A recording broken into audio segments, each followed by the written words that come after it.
Olá, tudo bem? Como vai você? Estamos chegando com mais uma edição do programa Saulo Machado Entrevista aqui pela nossa TV Araranguá, o nosso canal 20. E você pode assistir em qualquer parte do Brasil e do mundo. Basta acessar o nosso site, o www.tv Araranguá, canal 20, e você vai tranquilamente assistir as nossas reportagens, nossos programas que estão armazenados no site, ou então também você pode assistir o que está no ar no momento na nossa TV, que tem uma belíssima grade de programação. Hoje nós estamos aqui nos estúdios da Rádio Araranguá AM, porque estamos recebendo uma visita importante. Uma visita que já esteve aqui, já morou aqui, já foi importante no fator segurança pública da cidade de Araranguá e da nossa região. O ex-comandante do 19º Batalhão da Polícia Militar, Tenente Coronel Márcio Cabral, prazer em recebê-lo aqui. Prazer é meu, Saulo, é bom sempre voltar a Araranguá. Eu gosto tanto de Araranguá que a minha casa de praia, o meu verão é aqui na cercania, aqui no balneário Arroio do Silva. Então a região é muito boa, me acolheu bem na vez em que eu estive aqui, tive a oportunidade de comandar, e é uma satisfação estar de volta aqui. Eu não posso deixar de conversar com o senhor, claro, sobre segurança pública. Recentemente o senhor deixou o comando da Polícia Militar em Criciúma. O que o levou a deixar o comando? O senhor está próximo da aposentadoria? Saulo, em primeiro lugar, desde outubro eu já havia solicitado ao Comando Geral para deixar o comando do 9º Batalhão. Ia fazer 4 anos que eu estava no comando do Batalhão de Criciúma, e depois de 4 anos é importante, eu acho que é importante para a instituição, é importante para a pessoa que está no comando, que haja essa renovação, que haja essa mudança. Então, por conta disso, por força dessa situação, a ideia não era aposentadoria, a ideia era apenas deixar o comando do 9º Batalhão. O Comando Geral, à época, pediu que se aguardasse um pouco mais, até que o subcomandante do batalhão, hoje o Tenente Coronel Fraga, pudesse ser promovido e assumisse o comando do batalhão numa transição mais tranquila, numa transição mais simples, e foi o que foi feito. Aguardei então até determinado período e pude sair então do comando do 9º Batalhão. O pedido de outubro do ano passado acabou sendo atendido. Agora, a situação da segurança pública realmente é complicada, né, comandante? Difícil, Saulo. Difícil porque ela tem algumas raízes. Tem algumas teorias que explicam, né? Eu trabalhei já muito com a ideia dessas teorias. São teorias da década de 1920, 1930, nasceram numa escola chamada Escola de Chicago, exatamente porque as situações aconteciam em Chicago, nos Estados Unidos. Chicago, quando começou a grande industrialização, a grande urbanização de Chicago, ele trouxe gente de todas as partes do mundo, africanos, trouxe tchecos, trouxe russos, trouxe mexicanos, trouxe muitas pessoas de formações diferentes, de lugares diferentes. E aí, Chicago não estava preparado para receber essas pessoas, não tinha um sistema habitacional, não tinha sistema de saúde, não tinha sistema de educação que desse condição para que essas pessoas habitassem lá, morassem lá com uma certa dignidade. E aí, consequentemente, por força dessas situações, a situação ali em Chicago cresceu de forma desorganizada. Então essa desorganização social é uma das teorias que explica a origem da criminalidade. Sim. Depois, tu vivendo nessa situação de desorganização social, tu também vislumbra pessoas que estão num patamar melhor e tu percebe que pelos meios normais, pelos caminhos convencionais, tu não vais conseguir ascender aqueles patamares. E, consequentemente, o que se cria? Se cria uma coisa chamada anomia, que é uma outra teoria da criminologia. Essa anomia é a distância que existe entre quem estabelece a forma de convívio e domina os bens, né, os melhores valores para o convívio. E aí, estabelecida essa anomia, em cima de uma desorganização social, acontece o quê? Acontece a subcultura delinquente. Já que eu não consigo caminhar melhor, atingir um status melhor na minha vida, pelos caminhos normais, eu vou buscar uma outra alternativa, um outro caminho para chegar lá. E o caminho buscado é o furto, o roubo, ou assalto, como popularmente é conhecido, e o tráfico de drogas. Então, o caminho delinquente. Estabelece-se aí o quê? Uma subcultura delinquente. Estabelecido isso, está preparado o cenário para o crime. É mais ou menos, por exemplo, o que aconteceu em Criciúma, principalmente nas áreas periféricas. Hoje em Criciúma, nós temos mais de 60 mil pessoas morando em áreas invadidas, em áreas de vulnerabilidade. E, consequentemente, é um cenário bem apropriado para que, em um cenário de desorganização social na sua maioria, estabelece essa diferença entre a classe entre um sistema dominante e aquele sistema que está estabelecido ali, e, consequentemente, é um prato cheio para se estabelecer a subcultura delinquente. E aí fica muito difícil de quebrar essa situação. E até pela falta de estrutura da própria polícia, né? Falta de estrutura das polícias, falta de infraestrutura da região periférica, falando mais precisamente de Criciúma, né? Mais essa questão da vontade de ter, nós estamos numa sociedade extremamente consumista, onde o consumo é parte importante da sociedade e as pessoas querem consumir a cada dia um carro novo, uma roupa nova, um boné novo, um relógio novo, uma casa nova, enfim. A cada dia é colocado na cabeça das pessoas uma mudança de algo que já é razoável, mas mesmo assim ela quer algo que mude, mesmo que seja de forma pequena, aquilo que ela já tem. Então, consequentemente, estabelece um clima todo propício para que o crime se estabeleça. As leis vigentes no país hoje, Tenente Coronel Cabral, elas protegem o bandido? Ela chega em alguns pontos a ser impeditiva a ação da polícia? Sem dúvida, Saulo. A legislação, junto com essas situações que eu falei e junto com a desestruturação das polícias que aconteceram muito em alguns governos passados, aí principalmente final da década de 80 até o final dos anos 2000, da primeira década do século XXI, nós tivemos muita dificuldade em termos de estrutura de polícia. Araranguá não foi diferente, né? Quando eu estive aqui passei por essa dificuldade, Tenente Coronel Meister, Tenente Coronel De Carlos, agora Tenente Coronel Antônio, todos passam por essa dificuldade de estrutura, de efetivo e também estrutura física de forma geral nessa estrutura de polícia. E aí, somado a isso, nós temos a questão legal, né? Nós temos hoje a questão da idade penal, que é uma situação, é um complicador, sem dúvida alguma, dificultem muito a nossa ação. Só para teres uma ideia, eu gosto de trabalhar com números que eu acho que estabelece melhor a informação. Em Criciúma, nós prendemos 107 menores no ano passado, só a Polícia Militar, fora o que a Polícia Civil prendeu. No ano passado nós prendemos 107 menores envolvidos com o tráfico de drogas. Nenhum deles recebeu qualquer tipo de penalização, todos voltaram para o mesmo meio de onde saíram e, consequentemente, muito provavelmente voltaram a traficar novamente. Prendemos 57 menores envolvidos em assaltos à mão armada.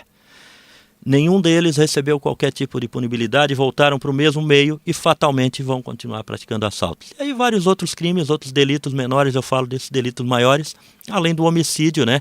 Que no ano passado, dos 36 homicídios que a gente teve em Criciúma, 10 homicídios, próximo de 10 homicídios foram praticados por menores. Esse ano, a metade dos homicídios que tiveram lá foram praticados por menores.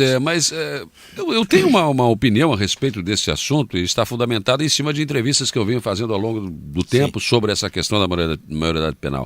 Acho que esse assunto está sendo muito mal abordado, na verdade, né? Sim. Porque o que se fala, mas diminuir a maioridade penal, nós vamos colocar o filho do pobre na cadeia. Não é isso. É ao contrário, para proteger o adolescente. Por quê?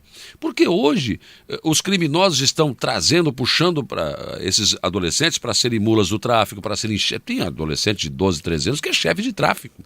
Né? Comanda uma boca de fumo, por exemplo. Por quê? Porque eles são inimputáveis. Eu conheço alguns adolescentes que foram problema anos atrás, aqui, quando o senhor estava aqui em Araranguá, não vamos citar nomes, mas que completaram a maioridade, hoje são homens de bem, casaram, constituíram família. Então, se essa maioridade penal não existisse, ou fosse menor, né? Eu acredito que eles não estariam na senda do crime, né? Então, acho que a abordagem está equivocada. Né? Eu também acredito, e acho que digo mais, acho que Câmara dos Deputados e Senado Federal estão prestando um desserviço à nação. E eu digo por quê? Porque existem 3 linhas de atuação na esfera criminal, no direito penal e na criminologia. A primeira são os garantistas, que garantem direitos ao extremo e reduzem os deveres. O segundo grupo de sociólogos, antropólogos, juristas, professores, né? Ele é o grupo dos minimalistas, aqueles que querem que o direito penal interfira o mínimo possível na vida das pessoas. E tem os penalistas que entendem que a pena funciona como uma forma de prevenção geral. Se tu és apenado, eu não vou, por determinado delito, eu não vou praticar aquele delito porque também serei apenado. Lógico. Então os penalistas acreditam nisso. Eu sou da linha penalista. E aí os garantistas e minimalistas dizem sempre que redução da idade penal não é solução para o problema. Nós sabemos que não é solução para o problema, mas sabemos que é parte da solução. Parte e dela. como parte dela tem que ser feita. E aí por que eu digo que Senado e Câmara prestam um desserviço? Porque estão tentando reduzir para 16 anos. Já está uma guerra violenta, né, para reduzir para 16 anos. 16 já era para ser há muito tempo atrás. Nós estamos com uns 50 anos de atraso, mais ou menos, nessa discussão. Desde que o código foi feito, nós já deveríamos trabalhar essa ideia, deveríamos ter trabalhado a ideia dos 16 anos. Hoje nós já temos, abaixo dos 16 anos, uma grande fatia de menores envolvidos no crime. E a mudança da idade penal, por si só, ela já demora para impactar na redução da criminalidade, ou pelo menos na contenção da criminalidade. Se não reduzir, mas se contiver já é alguma coisa. Então ela demora 1 ano, 2, 3 anos. Já é argumento para quem é contra dizer, nós não dissemos que não resolvia nada. E ainda por cima, ela reduzida para apenas 16 anos vai impactar menos ainda. Vai dar argumento para garantistas e minimalistas dizerem o quê? Dizer, nós não dissemos que isso não ia adiantar e é capaz de voltar para os 18 anos. Então nós já éramos para estar discutindo 14 ou 12. No Reino Unido é de 8 a 12 para crimes violentos. A partir dos 12, todo tipo de crime, o menor é julgado, claro, que vai para um estabelecimento diferenciado, não vai para um presídio, não vai para uma penitenciária. Na Itália, 12 anos. Na Alemanha, 10 anos. Na França, 14 anos. E nós estamos discutindo 16 ainda. A gente quer copiar tudo aquilo que não interfere nos nossos benefícios. Agora, aquilo que interfere nos benefícios de alguns, aí nós não queremos copiar. Copiamos em parte exatamente. Só o que serve a quem implementa essas novidades aqui, né? Por exemplo, essa questão dos direitos do adolescente, eu sempre fui e participei, agora pararam um pouco com isso, mas muitos fóruns dos direitos, por que não dos deveres? Porque nunca colocam os deveres. E hoje, o adolescente, o senhor sabe disso, quando ele vai preso, ele já sabe o Código Penal de cor e salteado, ele sabe todos os direitos dele, mas dever nenhum. Nenhum. Na época aqui em Araranguá nós prendemos um menor, ele fez aniversário, ele tinha 17 anos até a meia-noite, ele foi preso 00:30 aqui furtando numa das galerias aqui em Araranguá, e aí ele tinha completado 18 anos. Ele mesmo disse, se eu soubesse não tinha vindo. Quer dizer, é uma prova irrefutável de que a redução vai diminuir muito a participação no crime. Nós tivemos um menor que fez a seguinte situação, ele tinha 17 anos em Criciúma, isso aí no ano passado. Esse é um exemplo emblemático, mas tem tantos outros semelhantes em Criciúma, aqui em Araranguá também. Mas falando da realidade de Criciúma, nós prendemos um menor, deu 7 tiros na casa de um policial. O policial morava numa área de vulnerabilidade, num bairro bastante complicado. E um menor passou e deu 7 tiros na casa dele. O filho do policial de 4 anos estava na área da casa, quase foi alvejado. O filho não entra mais na casa. A mulher passou a ter, a esposa do policial passou a ter síndrome do pânico. Também não entra mais. O policial teve que se afastar da casa, não consegue vender a casa dele, que ninguém vai comprar a casa de um policial numa área de risco que tenha sido alvejada. Então ele está numa situação bastante complicada. Filho com uma espécie de síndrome de pânico, mulher com síndrome de pânico já identificada e caracterizada. E esse menor foi preso 7 dias depois, com uma arma raspada na mão. Arma que não era dele, era de 2 outros maiores que estavam no carro com ele, mas ele assumiu a arma porque sabia que não sofreria nada. E uma arma raspada, todo mundo sabe que é para a prática de assalto à mão armada. Então, fatalmente, as 3 pessoas que estavam no carro, um deles, esse menor, eles iriam praticar um assalto. Mas tudo bem, foi conduzido para a delegacia pelo porte ilegal de armas, e ainda assim com a caracterização da arma raspada, a numeração da arma raspada, né? E foi liberado. Logo em seguida, tendo em vista que não é um crime que seja violência, nos crimes sem violência o menor é liberado e é devolvido à casa dos pais. Uma semana depois, após isso, ele foi num salão de beleza, num sábado à tarde, praticou um assalto.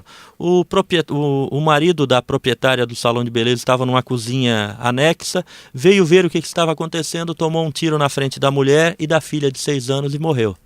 Se nós tivéssemos já interceptado essa vida dele, pelo menos contido ele, feito um trabalho de contenção, que é o encarceramento mesmo, durante algum tempo, talvez isso não tivesse acontecido.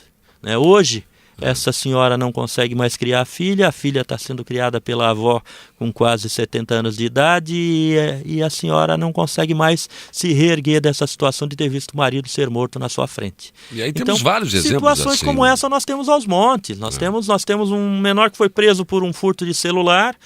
Ele foi liberado, depois furtou um veículo e atropelou uma senhora em cima da calçada com o veículo e está tudo bem. Quer dizer, a senhora está com problemas sérios de saúde, uma senhora de mais de 70 anos de idade, e o menor está tudo bem, não vai pagar mesmo, não vai indenizar, não tem como indenizar essa senhora, e ao mesmo tempo não vai sequer ser contido no encarceramento. Um menor de 15 anos, e aí? Como é que nós vamos trabalhar essa situação? Difícil. Quem é que paga esse prejuízo? Exatamente. A sociedade vai acabar pagando. Agora, acho que nós nunca vivemos um momento tão complicado em termos de estrutura da segurança, porque nós temos o presídio de Araranguá interditado, Santa Augusta, a penitenciária também estava, não sei se ainda está, mas as delegacias, agora a Polícia Militar faz o seu trabalho, leva para a delegacia, ou a própria Polícia Civil prende, e aí tem que esperar um lugar para enviar esse detento. Quer dizer, é uma situação dificílima. Chegamos ao fundo do poço, na verdade. Dificílimo. Acho que muita gente fala, mas nós temos que construir escolas, hospitais. Claro que temos que construir escolas e hospitais, mas temos que construir cadeia também, infelizmente. Nós não estamos na Suécia, que desconstrói cadeia, nem na Suíça, que desconstrói cadeia. Nós estamos no Brasil. Longe disso, né? Até nós chegarmos a isso, nós vamos levar algumas gerações. Então, infelizmente, durante esse período, nós temos que pagar o preço, e construir cadeia faz parte desse processo, infelizmente. Ninguém quer. Quem é que gosta? O policial não gosta de prender uma pessoa e conduzir, isso não é razoável, não é bom.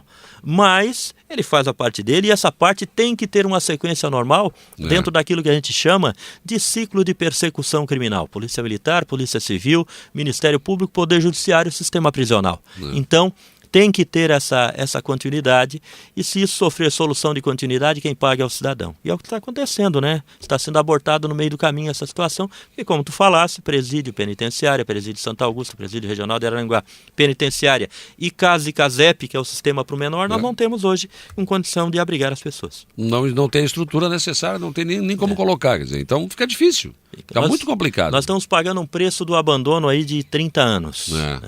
Agora, nos últimos 4 anos, 5 anos, a coisa vem mudando um pouquinho, mas dali para trás foi um abandono muito grande à segurança pública. Não houve investimento, né? Não. Muito pouco investimento, acho que só em viaturas, né? Ainda assim mesmo. Complicado. Eu me lembro da sua época, tinha um Voyage aqui. O Voyage ainda foi um carro novo que nós compramos. Era uma viatura e meia, né? Nós tínhamos Meriva, nós tínhamos outros carros aí já com mais de 200 mil quilômetros rodados. Que não tinha a menor condição, né? É difícil, né? As próprias armas dos policiais também, né? Hoje melhorou um pouco, né? Hoje isso está se equilibrando. Eu acho que hoje a gente está na frente. Mas a quantidade ainda é insuficiente, né? Precisamos de mais, naturalmente. O senhor não acha que essa questão de, por exemplo, proibir o cidadão de ter uma arma em casa não fez com que os ladrões agora, os criminosos, invadam as nossas casas? Porque eles não estão...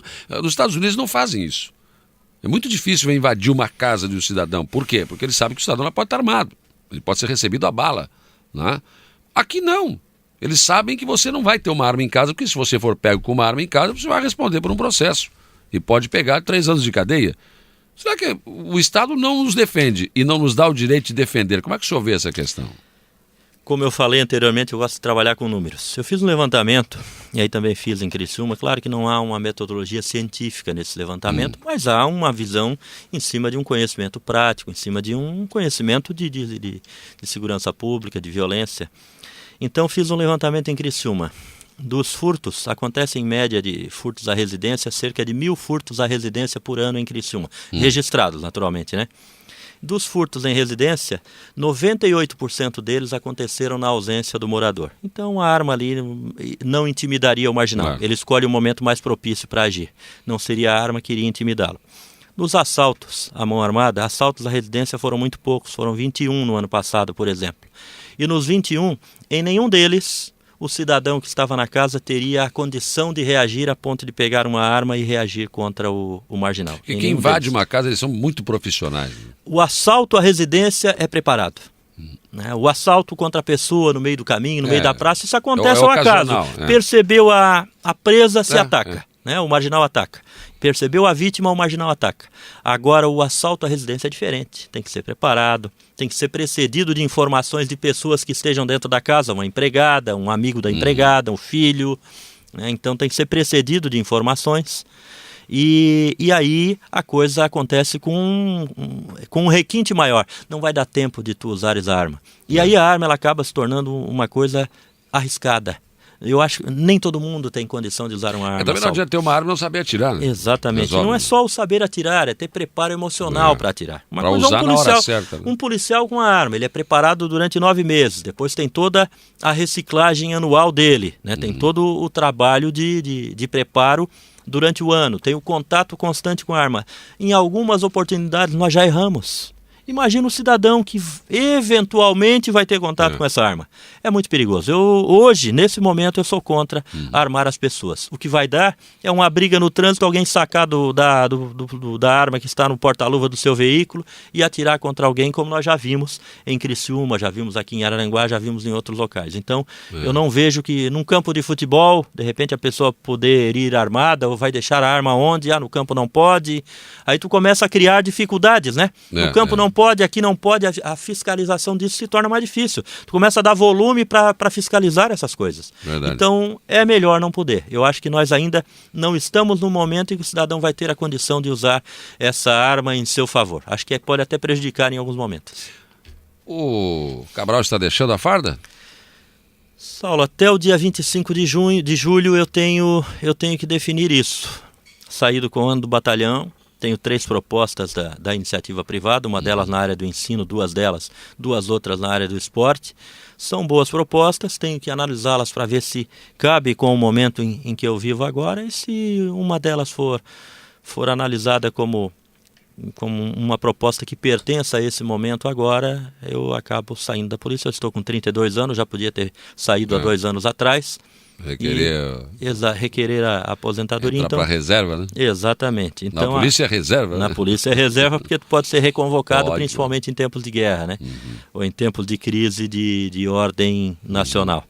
Então, eu tenho que pensar. Até o dia 25 de julho eu tenho que tomar essa decisão. É difícil, não é fácil não. Eu tô vendo o Cabral aqui sem a farda, sinceramente eu estranho, sabe? Que eu sempre ouvi fardado, sempre, né? É verdade. Para mim é estranho. Para mim é estranho levantar pela manhã e não ser obrigado a fazer a barba. Para mim é estranho levantar pela manhã e não ter que colocar a bota, não ter que colocar a farda. É estranho. Tem dia que vai direto ao quartel. O carro pelo menos quer isso. É difícil lutar contra o volante do carro, dependendo da estrada para onde você vai. Mas se for o momento, tem que sair. Eu acho que tudo tem o seu momento. E o ciclo da Polícia Militar está fechando, está quase fechado. Então, se não for agora, mas em breve tempo, eu devo estar saindo. Foi um prazer recebê-lo aqui. Obrigado pela sua disponibilidade de conversar com os nossos ouvintes e com os nossos telespectadores do Canal 20, viu? É sempre uma alegria rever o amigo e dizer que a gente tem uma convivência já de anos, né? Desde os tempos da Eldorado. Viajamos juntos, futebol, viajamos juntos, isso. Inclusive tem algumas... Só me sacaneou uma vez, hein? Tem uma foto até hoje lá. Essa foto está bem guardada porque a partir do momento... Eu tenho a cópia. Se um dia eu ouvir tu falando mal de mim em alguma situação, aquela foto ela entra em ação. Eu vou explicar para os nossos ouvintes, nossos telespectadores. Eu dormi na volta do ônibus, era Anjo, né? Futebol de salão. Eu era o treinador na época, né? Nós fomos aonde? A Concórdia, numa final do campeonato estadual com a Sadia, né? E eu fui narrar o jogo. E daí, na volta, eu dormi, claro, todo mundo dormiu no ônibus. Eles botaram um lacinho na minha cabeça, fizeram, olha... Ficou bacana. E ele ficou bacana. E o Cabral mandou a foto para mim e disse, olha, tu presta atenção, isso aí é uma cópia. Já fui comentarista em jogo de futsal que tu narraste. Então, muito legal, muito bacana. Legal. Estar aqui em Araranguá é muito bom, Saulo, né? O trabalho aqui, eu não tenho dúvida alguma, assim, falo que foi o momento mais agradável da minha carreira. Não foi o auge, não foi o ápice foi Criciúma, realmente, a visibilidade que Criciúma dá é diferente de qualquer cidade na região. Os problemas são maiores também. Mas exatamente, os problemas são maiores. Agora, o momento mais agradável da minha carreira, sem sombra de dúvida, foi Araranguá. A acolhida da comunidade aqui, a época, a forma como a cidade funciona, a cidade é maravilhosa. Nos locais que eu vou pelo Brasil, ou mesmo aqui em Santa Catarina, eu sempre falo, Araranguá, para mim, é a melhor cidade do estado de Santa Catarina, indiscutivelmente. Não conheço outra melhor. Concordo. Obrigado, comandante. Obrigado pelo espaço, um abraço a você. Vou chamar de comandante? Um abraço a você e aos seus ouvintes e telespectadores. Tá certo. Muito bem, assim fechamos mais uma edição do programa Saulo Machado Entrevista. Desta vez discutimos segurança pública, com alguém que realmente sabe o que está dizendo, sabe porque já vivenciou isso, vivencia no seu dia a dia, no seu trabalho, é um estudioso da matéria, professor de universitário, inclusive, para quem não sabe, né? Professor universitário e que trata no seu cotidiano desta questão da segurança pública. Nós nos encontramos, um abraço.